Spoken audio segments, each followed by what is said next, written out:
Yow! Welcome, ladies and gentlemen, to the final day of the multiplayer i58 TF2 tournament. After many excellent games yesterday, only 3 teams remain. Full Tilt clawed their way through the lower bracket, defeating an informed Xenix and crushing the dreams of the Australian community by eliminating Jasmine T. Full Tilt's opponent will be WARHURYEAH, who barely lost an exceptional series in the upper bracket finals. The lower bracket finals will be commencing shortly, with the winner moving on to our grand finals to face Crowns at 5 p.m. local time. Led by their coach, Cadis, Crowns have had an excellent land so far with crazy plays by Spud and Starkey. Before we head over to our panel of experts, I'd like to highlight some of the people behind the scenes of our production for this weekend. Here in spirit and leading us from afar, none of this would be possible without our executive producer, Dashner. Heading things on site is our director, David the Win.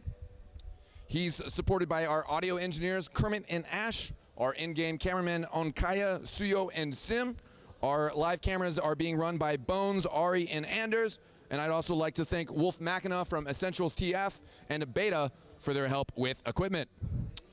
There are many others who have been crucial to this production, and we certainly couldn't be here without the efforts of the entire TF2 community.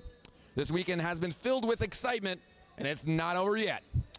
For more insight into our upcoming game, from our panel of experts, let's set sail over to Getawhale. I like that because it rhymed. I was into that. Thank you very much, eXtine. Yow indeed. Twitch chat loves those yows. I'm not even joking.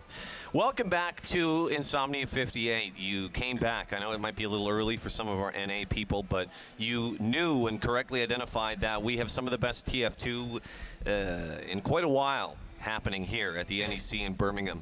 Are you laughing at me? No. It's true. It's correct. We've seen some of the best TF2 of...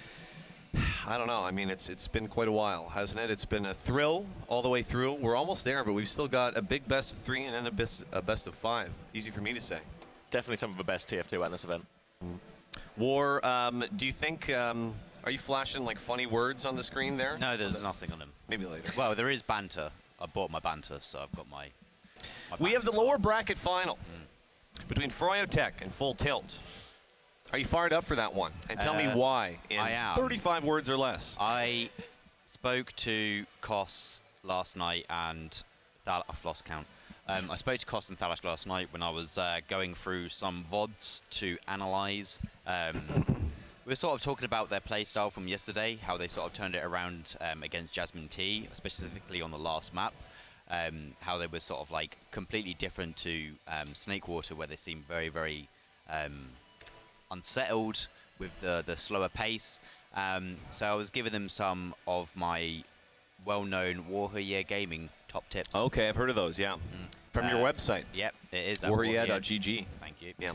So, yeah, we're having a chat about it. They were just sort of explaining how they're, very, very sort of like uncomfortable in those situations. And I was just like, well, you have a choice. You can either just sort of play the game out and maybe lose in those uncomfortable situations that you don't like, or you can just try and win it and have fun on your terms. You can dictate the pace, like just try and avoid putting yourselves in situations where you're back against the walls and you can't create anything. Excuse me. When you get excited, you just cough. That's just what it is. So we're early in our analysis here. Do we want to already start to talk about favorites on what we expect? And actually, it's funny that you mentioned Snakewater, because we have the list of maps, and we're going to be beginning with... Well, we're actually going to do that after the break. We're going to leave you hanging on that. David the Wind told me to. Teasers. Yeah. Well, let's not talk about the maps. I hate maps. You know what? Yeah, maps.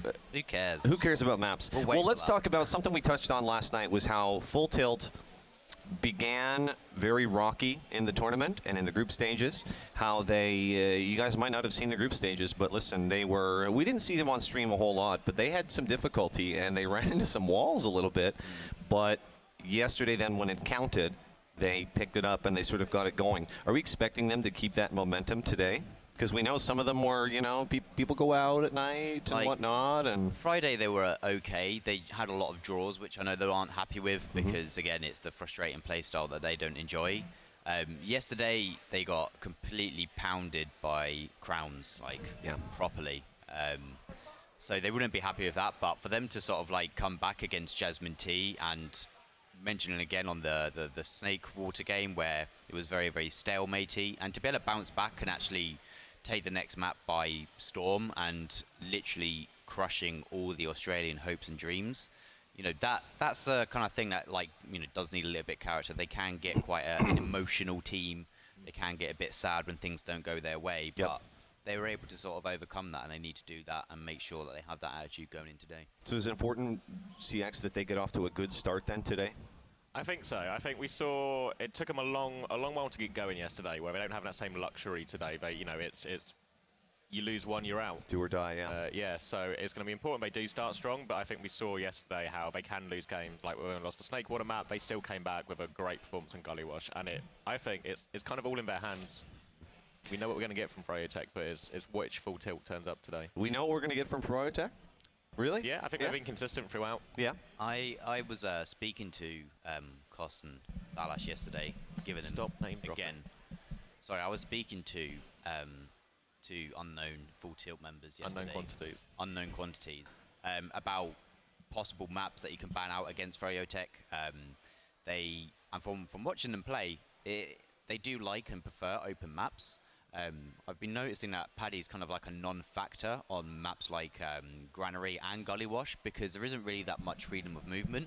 On maps like Badlands and Process, he's a lot better because he's actually able to sort of get around the map a lot easier and dictate things a little bit more. But another thing as well is how like Muma has fallen off quite a bit. Yeah. So I was sort of mentioning how maybe sort of Muma could be sort of maybe the focus, because there does seem to be a little bit more tension in their lineup, because his performances have kind of dropped off quite a bit. On the first day, it was amazing. Yeah. But from the closing stages and against Crowns, he was kind of like a non-factor. Yeah, you got to save the good stuff for last, though, right? Yeah, I guess so, but it's sort of like it still sort of shows a weakness in their playstyle.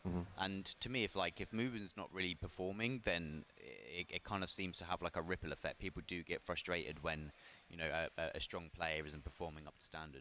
Well, we'll see what they've got today. I mean, it's early in the day, but we've got a long day of TF2 for you. We're going to take a quick ad break, guys, and when we come on back, we'll have more for you. Don't go anywhere.